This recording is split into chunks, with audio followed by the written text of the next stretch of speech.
뉴코리아 방송 주요세배 이슈와 진실 시간입니다. 저는 진행을 맡은 유기현입니다. 주요세배입니다. 예, 오늘은 제목이요. 네. 인권 보도 준칙이 뭐지? 네. 이런 제목인데 네, 사실 인권 보도 준칙. 저도 인권 보도 준칙이 뭔지 몰라요. 예, 그러시군요. 좀 알려주세요. 예. 일반적으로 사실 다 모르죠. 네. 인권 보도 준칙 하면 네. 저게 뭐야? 네. 무슨 소리지? 네. 인권에도 뭐 기본 무슨 준칙이 있나? 네. 근데 저게 어디와 연관이 되냐? 그러니까 언론사랑 연관이 되겠죠? 근데 또 인권 붙어 있는 거 보니까 네. 인권위랑 뭐 있는 것 같아요. 그래요. 맞아요. 인권하면 네. 국가인권위예요. 네. 네. 자, 좋습니다. 국가인권위원회가 국민 모두의 인권을 존중하면 좋은데 인권위원회가 어느 특정 소수만을 위하기 때문에 우리가 참 너무 문제가 있다고 지적을 했었죠. 그렇습니다. 예. 근데 이거 아세요? 이게 뭐죠? 핸드폰이죠. 예. 핸드폰 앱으로도 인권보도 준칙을 찾으면 앱을 다운받을 수 있어요. 예. 그 정도로 다 만들어 놨습니다. 그렇구나. 근데 모르는 분들이 네. 태반이에요. 국민들 모르실 겁니다. 대다수죠. 대다수죠. 예. 그리고 또 인권보도 준칙이라는 내용이 뭔지도 모르고. 네. 그래서 오늘 이 시간 이 내용을 한번 네. 살펴보고 여기 어떤 문제점이 있느냐 네. 우리가 진실을 한번 탐구해보자 해서 갖고 왔습니다. 네. 자, 인권보도 준칙의 전체 목차가 나와 있습니다. 어떤 내용인가요? 책이 54페이지까지 가는데요. 네. 뭐 인권보도 준칙, 주요 분야별 네. 요강 매뉴얼 이렇게 돼 쭉 있는데 이렇게 챕터별로 분야별 나오죠. 인권을 다뤄놨나 봐요. 그렇죠. 네. 이런 기본 기준점을 갖고 있는데 네. 인권보도 준칙이 국가인권위원회가 어디랑 맺은 거예요? 그러면 이게 보도라니까 보도, 예. 언론사죠. 언론사랑. 네. 그래서 한국기자협회와 기자협회. 국가인권위원회가 2011년도에 이렇게 준칙 협의를 맺어서 사인을 한 거예요. 예. 우리가 몰랐어요. 2011년도면 지금부터 2019년이니까 8년 8년 전인데 전이네. 예. 이런 사실이 있는지 전혀 몰랐죠.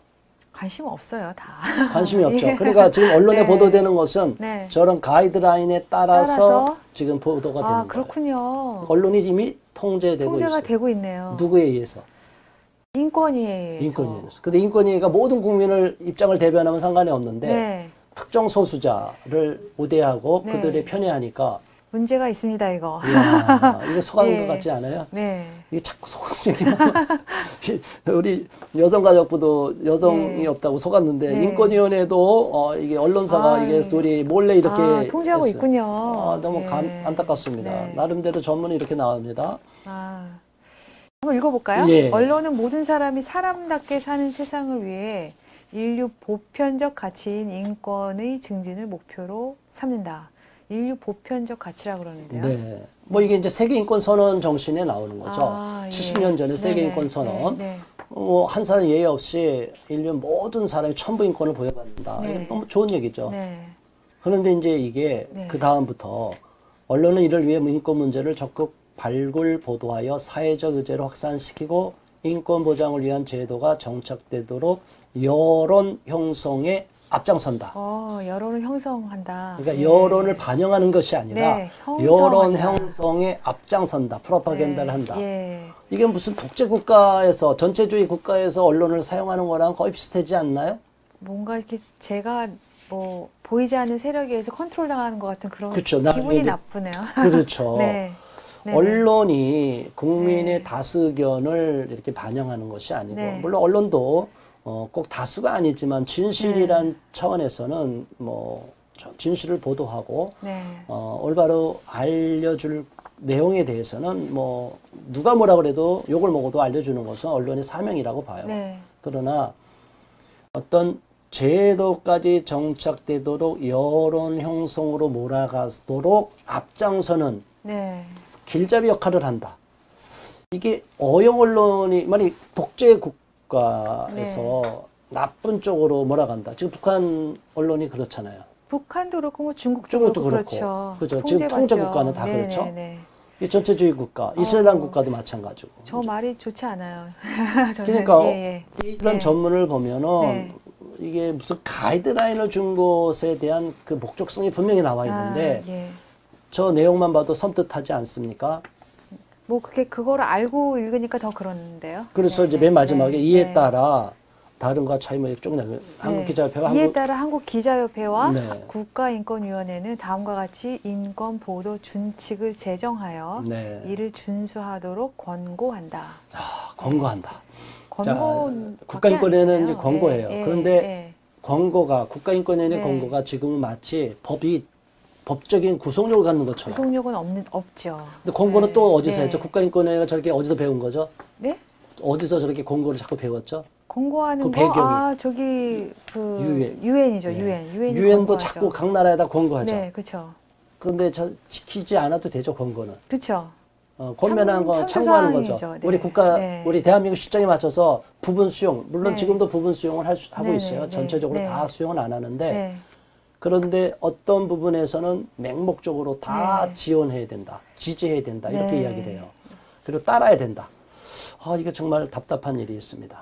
이런 총각 나오고 세계인권선언 네. 나오죠. 네. 그리고 국제규범과 헌법에 보장된 인권이 실현되도록 노력한다. 예. 물론 좋습니다. 뭐 인권을 우리가 탄압하자는 것도 아니고 인권을 차별을 두자는 것도 아니고요. 그러면 총칙밖에 안 되니까는요. 여기는 네, 예. 네. 한번 세부 사항 들어가 주세요. 네. 예. 그래서 1장에는 민주주의와 인권이 있어요. 예. 이제 거기에 대한 이제 전반적인 내용이 쭉 나왔어요. 네네. 한번 뭐 대충 한번 보시면 아시겠죠? 그래서 노사 문제도 쭉 나오고. 1장이 그렇고 2장은 이제 인격권의 문제. 인격권. 개인의 인격권이 뭐죠? 그게? 거기 뭐 1번에 보면은 언론은 개인의 인격권, 즉 명예, 프라이버시권, 초상권, 음성권, 성명권을 부당하게 침해하지 않는다. 뭐 이렇게 되어 네, 있네요. 언론에서 물론 그래서 네네. 인격권을 그래도 침해하지 네네. 않도록 한다. 네. 뭐 당연히 그렇게 네. 되겠죠. 두 번째는 네, 삼 3장이 장. 장애인 인권이네요. 네.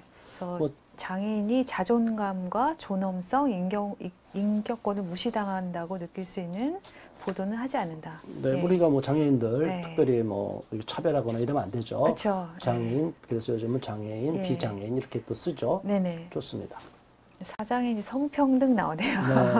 우리가 이제 성평등하면 네. 예전에 단순하게 그냥 일반적으로 언론에도 양성평등을 이렇게 보는데 이게 젠더를 우리가 공부하고 나니까 네, 이거 이제 다르죠. 그냥 안 보여요. 그냥 성평등이 네, 네. 일반적으로 이렇게 많이 네. 양성평등. 근데 내용은 양성평등을 얘기해요. 양성적인 얘기로. 네. 근데 가에 빨간 글씨가 좀 수상하다고 제가 봐서 한번 봤는데 네. 어떤가요? 가 보면은 양성의 특성을 지나치게 부각하거나 성별을 불필요하게 강조하지 않는다. 이게 무슨 말이에요? 그러게 말이에요. 네.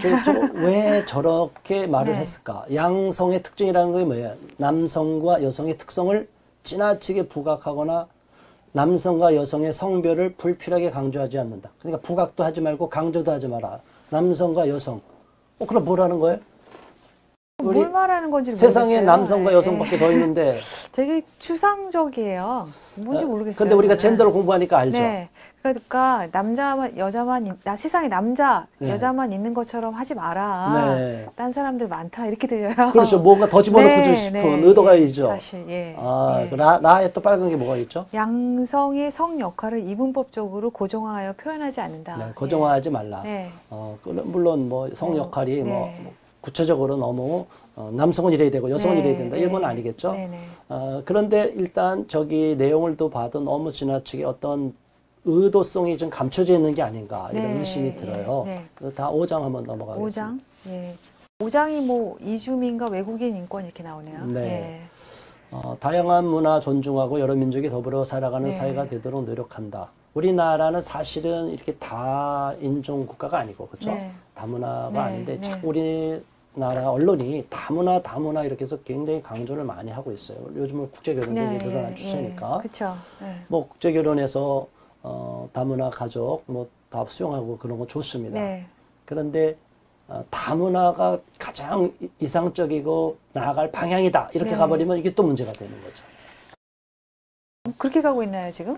좀 그렇게 몰아가는 경우가 있어요. 사실은 이제 저 부분은 제가 나중에 또 한번 네, 우리 네. 다뤄야 될 내용인데 네. 이 결혼 문제 다룰 때 있어서 네. 결혼 못하는 특히 이제 농어촌 지역이나 이렇게 네. 도시의 좀 이렇게 빈민층에서는 결혼이 안 되니까 국제 결혼을 많이 네. 넘어가요. 네, 네. 이제 그러다 보니까 국제 결혼 인구가 늘어나고 있거든요. 이제 그 문제는 어떤 사회 구조적인 문제가 네. 결부되어 있기 때문에 그 부분 다르게 다뤄야 되고 어쨌든 외국인에 대해서 특별히 특히 한국에 거주하는 이주민들 다문화 가정에 대해서 우리가 편견을 갖거나 차별을 둬서는 안 됩니다. 네네네. 그러나 그것만이 또 절대적으로 옳은 방향이다라고 몰아가는 것도 또 위험한 부분이 있다. 다음은 뭔가요? 네. 노인 인권 나오네요. 네, 뭐 노인분들도 네. 이제 점점 노령화되니까 늘어나니까 네. 다뤄줘야 되고. 네. 그다음에 7장이 어린이와 청소년 인권 이렇게 나오네요. 네, 어린이들도 또 청소년들도. 네. 근데 이제 이 부분에서는 이제 학생인권 조례 이런 게 제정이 돼서 네. 이제 청소년들을 너무나 네. 통제하지 않고 훈육하지 않고 네. 무방비로 이렇게 해주는 부분이 있어요. 이제 네. 이런 부분이랑 맞물려서 이게 좀 위험한 부분도 있는데 네. 어쨌든 어린이나 청소년들의 인권도 네. 존중하는 쪽은 네. 뭐 기본 원칙은 우리가 맞습니다. 지켜야 예. 됩니다. 8장이 이제 성적 소수자 인권인데 빨간색이 많아요. 예, 이게 좀 예. 우리가 고민을 해봐야 될 부분이 있기 네네. 때문에 이제 이렇게 본 거죠. 네. 이게 성적 소수자라고 말해요. 여기 이제 용어를 잘 봐야 되잖아요. 네. 우리가 성소수자라고 말하는데 성소수자의 포함에 젠더에서 이제 쭉 포함되는 수십 가지 젠더 네. 플러스 성소수자에는 그 외에 우리 사회 규범, 인류의 윤리 규범으로 받아들일 수 없는 그런 것까지도 다 네. 성소수자에 포함이 되거든요. 네, 네. 나중에는. 네. 소아성애부터 수간부터 수간. 그러니까 뭐 다처제부터 예. 뭐 근친상간부터 네. 근데 이것도 나중에 사실은 성소수자에 포함되잖아요. 근데 여기서는 어쨌든 성소수자라고 특히 국가인권위원회와 한국기자협회가 맺을 때는 네. LGBT, 네. QI 쭉 나가지만 네, 네, 특히 네. LGBT에 네. 대해서 다루는 거예요. 어떻게 하지 말라고요? 거기 밑에 보면 가부분에 성적 소수자의 성 정체성을 네. 정신질환이나 치료 가능한 질병으로 묘사하는 표현에 주의한다. 네. 그럼 대표님, 제가 질문이 있어요. 네. 이거는. 그러면 이제 어떤 사람이 네. 성 클리닉 같은데 네. 아까 수간 말씀하셨는데 네. 동물하고 지금 성교하는 거잖아요. 네. 제가 보기에 그건 정말 아니거든요. 네. 근데 그거를 왔어요. 그러면 그거를 방송이나 언론이 다룰 때 네. 정신질환이다, 성중독이다, 뭐 이렇게 가면 안 돼요? 지금 이제 저 부분은 네, 네. 이제 LGBT 쪽 얘기고 네. 그쪽 진영에서는 왜 거기다가 성소수자에 네. 수간이나 소아성애나 이런 것들을 막 집어넣느냐 우린 다르다 그렇게 네. 얘기해요 그쪽은. 네네. 근데 다 포함이 되는 게 성소수자 아니에요, 그렇죠? 그렇죠. 일반 성다수자 외에는 다 네. 성소수자죠. 네. 네. 다수소수란 개념이 그거죠. 네네. 그런데 그 부분을 네. 이제 유럽 같은 경우는 2015년 이전에는 합법화됐다가 네. 마지막으로 2015년 7월 1일부로 덴마크가 네. 수간에 합법화된 것을 불법화 시켜버렸어요. 아, 예. 그러니까 이미 네. 암암리에 다 되고 있다는 거죠. 네, 법이 네. 없어도 네, 되잖아요. 네. 근데 또 금지도 안 했어요. 네. 금지 안 했다는 건 법은 뭐죠? 법 전공하셨으니까. 네. 금지 안 했다는 건 뭐예요? 어느 정도는 묵인하고 그냥 묵시적 인정하는 거죠. 그렇죠. 예, 우리나라 예, 동성애도 예, 법적으로 예. 금지하고 있나요? 외국처럼? 옛날에 과거 유럽 그렇지 법률처럼? 않죠. 그런데 다 하죠. 네. 근데 처벌받지도 않죠. 네. 근데 박해받았다고 얘기하면 돼요? 그렇지 않죠. 근데 저들은 그렇게 주장하잖아요. 네. 이게 언어라는 게 네. 아주 참 묘합니다. 거기다 방점을 찍어버리면 네. 강조가 돼버려요. 네네. 조금만 기분 나빴다도 피해보고 차별이 되면 차별이 될 수 있다. 네. 이게 위험한 거고 법제화된다는 건 위험한데 네. 수간도 유럽에서는 금지가 됐지만 이게 합법화가 무력화됐지만 네. 금지라는 법도 안 생겼어요. 그러면 암암리에는 지금 되고 있다는 거죠. 예. 동물 지금 사창가가 있는 것처럼 동물 매춘업소가 있는 거예요. 아이고. 동물들이 많이 죽어나간대요. 아이고. 끔찍하게 그 항문이 다 파열돼 갖고 죽고 내장 파열까지 되고. 고양이 집사가 전데요. 분노하고 있습니다. 이런 부분들이 네, 문명화된 네. 지금 서구에서 벌어지고 있는 상황인데 이게 이런 어떤 부도덕한 사회, 성부도덕한 네, 사회로 네. 나가는 거냐, 이것이 인권의 문제라고만 볼 수 있느냐, 이건 문제죠. 그런데 어쨌든 현재 성소수자의 성정체성을 정신질환이나 과거에는 동성애를 정신질환의 네, 목록에 네, 넣었었죠. 네. 근데 DSM 편람에서 이제 보면 거기에 DSM-3 이게 73년도에 네. 삭제를 해버렸잖아요. 네네. 이런 DSM-3, DSM에서 그냥 삭제해버리니까 그러면 이 사람들은 DSM-4까지 지금 나와 있는 걸 네. 알고 있는데 동성애는 정신질환이 아니다. 뭐 그렇게 될 수 있어요. 그러나 그 네, 안에서 네. 뭐 이렇게 전환되고 싶은 사람은 할 수 있다. 그러니까 우리나라는 질환, 네. 이게 정신질환 아니라면 이제 동성애랑 가장, 특히 남성 동성애랑 가장 밀접한 질병이 있어요. 알고 계시나요? 남성 동성애 질병. 에이즈죠. 에이즈. 네, 네. 그런데 이것을 표현하면 특정 질환, 에이즈랑 또는 그 외에 수많은 뭐 곤지를 비롯해서 수많은 그 성병이 있다고 예, 그래요. 예, 예. 그런 것과 연결되는 거를 문제가 됐다. 보도하지 못하도록 해요. 그러면 어떻게 될까요? 예방이 될까요? 경각심을 안 주면 어떻게 될까요? 모르니까는 그 지식이 없으니까는 네. 걸리겠죠. 그러니까 예방 네, 조치가 없어서 네, 지금 청소년들의 에이즈가 급증되고 있다. 우리나라에. 네. 10,000명이 넘었고 전체 감염자가. 10,000명이요? 예. 아. 10,000명 이후부터 폭증한다고 그러는데 네. 지금 뭐 실제로 체크된 게 10,000명이지만 아마 엄청나게 더 늘어났을 거라고 보는 네, 겁니다. 네. 그러니까 에이즈에 대해서 어떤 이야기도 하지 마라. 동성애자는 마치 치해법권 영역으로 들어간 것처럼 말하는 거.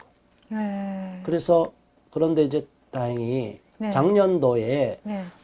이렇게 코호트 조사로 해서 네. 한 1년 3개월 정도 이렇게 쭉 걸쳐서 네, 네. 이렇게 조사를 해봤는데 그 상당수가 국내 에이즈 감염자의 60%는 동성끼리. 동성연애. 이거는 이제 네. 감염내과에서 네. 연세대 네. 감염내과 네. 이제 이분들이 다 정확히 여러 의사들이 네. 합쳐서 이렇게 연구한 결과인데 네. 이거는 숨길 수가 없는 거죠. 이게 통계로 딱 내려오는 정부 통계는 지금까지 자꾸 숨기려고만 했었죠. 에이즈와 동성애는 직접 연관성이 없나 이런 식으로. 아니 근데 그 숨기고 그런다라는 게 말이 안 되는 게 이거는 과학이잖아요. 통계 수치가 어떻게 그렇게. 그렇죠. 네. 그래서 미국의 CDC, 네네. 이제 우리가 이제 나중에도 이렇게 보게 되지만, CDC 자료가 우리가 보였죠? 네. 아, 그러네요. 네. 이제 시간이 많이 지났으니까 CDC 자료를 보면 네. 이렇게 나와요. 동성애자들과 연관성이 있고, 특히 이제 10대 청소년, 연령대로 보면 13세에서 19세까지는 92.8%. 8%. 아유. 남성 간의 학문 네, 성교로 학문 인해서. 성교. 네. 20에서 24세는 이제 네. 90.8%. 네. 자, 이런 것이 팩트인데, 네. 이런 거를 한국질병관리본부에서는 정확하게 보도가 안 하고 있어요. 말하면 안 되고요. 오히려 자꾸 숨기려고 그러잖아요, 이렇게. 저게 인권의 침해라고 그래요. 그리고 에이즈 네. 환자들이, 네. 본인들이 뭐 수혈 감염이나 무슨 다른 네. 거로 인해서 된 게 아니라 본인들이 잘못된 성행위 선택해서 남성 간의 학문 성교로 인해서 네. 많이 에이즈에 감염된 경우 또는 양성애자로 인해서 많이 감염이 되는 경우가 있는데 저런 경우에 피해자가 아닌 사람들이 인권단체를 만들어서 에이즈 인권 권리 신장 운동을 하거든요. 근데 대한민국에서 에이즈 환자를 어떻게 취급하는지 아시나요? 정부에서? 제가 듣기로 네. 100% 정부에서 그 치료비를 대고 있다고 네. 들었어요. 그러면 네. 우리나라에서 네. 다른 네. 질병, 100% 지원하는 질병이 있습니까? 제가 알기로 암은 100%가 안 되지 않나요? 암도 아니고 많이 해봤자 95%. 그렇게 정도로. 특별 대접을 하는 그렇죠. 거네요. 100%라는 거 네. 그러고요. 네. 미국 같은 경우도 네. 100%가 아니에요. 네. 그래서 제가 CDC 미국 그 네. 자료를 보니까 네. 이런 에이즈에 의심되거나 네. 걸린 사람들은 저희들한테 연락해 주시면 네. 그들을 돕는 그 단체랑 연결해서 그 펀드를 받아갖고 치료비를 후원해주겠다 이런 네, 식으로 네. 나와요. 네. 근데 우리나라는 무조건 100% 치료비뿐이 아니라 간병비도 주고 아, 멀리 제주도에서 서울까지 오면 교통비도 지원해주고 교통비도 지원해주고. 그거 풀 서비스예요. 좋은데요? 권장하는 겁니까? 이거를 뭐 어떡합니까 이건? 그러면 그 정도로 이렇게 정부가 네. 100% 비용을 지급하면서까지 네. 치료를 한다면은 네. 치료뿐만 아니라 예방도 책임지겠다라는 거 아닌가요? 그렇죠. 네. 그렇게 예방을 네. 신경을 써야 되는데 네. 근데 이 언급이 전혀 없잖아요. 아, 위험해요. 이렇게 네, 인권 네. 보도 준칙 이후로 네. 오히려 동성애를 지지하는 보도가 계속 늘어나고 올라가고, 동성애자들의 인권을 보호해줘야 된다고 자꾸 인권 논리로만 가고 있어요. 인권 논리가 아니에요, 이거는. 오히려 네. 저거를 네. 모르는 청소년들은 네. 저런 언론 보도를 통해서 네. 괜찮구나 동성애면은 뭐 국가가 다 지원해주고 네. 네. 특별한 병 아니고 죽을 병 아니고 네. 물론 요즘은 약이 네. 비싸지만 좋은 약이 개발이 돼서 네. 평균 수명이 큰 차이가 없어요 일반인과 네. 계속 평생 동안 복용을 해죠. 그런데 네. 물론 약을 복용하는 중에서는 그 성접촉으로 인하면 분명히 에이즈가 전파가 되는 거예요. 전파가 되죠. 그러니까 굉장히 위험한 거거든요. 네. 근데 그 비용이 어느 정도 된다고 들어보신 거 있죠? 어느 정도 된다고? 한 달에 600만 원으로 알고 있어요. 약간만. 예, 한 네. 사람이 네. 1년에 한 달에 600만 원 정도까지 들어가면 네. 1년이면 7,200만 원, 아우. 10년이면 7억. 자, 이제 이 네. 생애 주기로 이제 수명이 길어졌다 네네, 그러잖아요. 네, 약값과 네. 모든 다 비용을 다 지불하면 수억, 막 10억 이상이 들어갈 수도 있는 평생 그 생애 치료 비용 전체, 그러니까 세금이네요. 치료 비용 이걸 누가 된다고요? 세금이잖아요. 세금으로. 예. 그러면 국민 의료보험을 네. 정작 도와줘야 될 사람들한테는 서민들한테 못 가고 네. 이 사람들한테 이 숫자가 늘어나면 자기들은 국가한테 무슨 피해를 줬느냐 이렇게 얘기를 해요. 피해 줬어요, 안 줬어요? 근데 동성애를 한다 그래서 네. 에이즈가 감염되는 게 아니라는 논리로 말하니까 피해를 안 줬다고 말을 하는 거잖아요. 그렇죠. 그런데 실제로 의학적인 상식은 말하면 다 안 피해가- 되잖아요. 또 이거는. 이거 왜 막냐고요, 이거를. 답답합니다. 누가 막아요? 국가인권위원회가 막죠? 네. 이거 어떻게 해야 돼요? 그러면 우리 국가인권위원회. 저기 시청자 여러분 어떻게 해야 됩니까? 써 있습니다. 저희가 네. 이렇게 세게 얘기하는 것 같지만 네. 이 내용을 국가인권위원회가 네. 지금까지 저질러온 악행을 다 보면 네. 국민 모두의 이익, 국가 이익을 생각하지 않고 네. 오직 특정한 소수와 특정한 집단만을 보호하기 위해서 다수 국민을 역차별하고 네. 오히려 국가적으로 큰 손해를 끼치는 일을 계속하고 있어요. 네. 그래서 너무나 안타까워서 네. 우리는 국가인권을 해체하고 완전히 새롭게 황골탈퇴해서 새롭게 국가인권위원회가 완전히 새로운 모양으로 네, 네. 재탄생해야 된다고 네. 생각하는 네. 입장입니다. 어떠셨어요, 오늘 내용을 보니까? 예, 오늘 정말 놀라운 것도 좀 알게 됐고요. 네. 모르던 거 알게 돼서 너무 좋고요. 네. 정부가 에이즈를 좀 이렇게 잘 예방하는 쪽으로 네. 정책을 펴주셨으면 합니다. 그래, 예. 예방을 하려면 정확한 진실을 밝혀야죠. 밝히고 알려줘야죠. 네, 그렇죠. 국민들 모두가 그래서 네. 진실을 알아야 정확하게 네. 여론이 모아지고 대안이 나올 거라고 봅니다. 네, 그렇습니다. 아유, 예. 너무나 감사합니다. 또 네. 우리 방송이 좋은 내용이 많은데 네. 한번 또 홍보 좀 해주십시오. 여러분 그냥 보지만 마시고요. 좋아요 한번 눌러주시고 구독하기도 꼭 눌러주세요. 네, 꼭 눌러주세요. 네, 감사합니다. 오늘 주요 세대 이슈와 진실 시간에 인권 보도 준칙 놓고 좋은 시간 나눠봤습니다. 감사합니다. 네, 고맙습니다.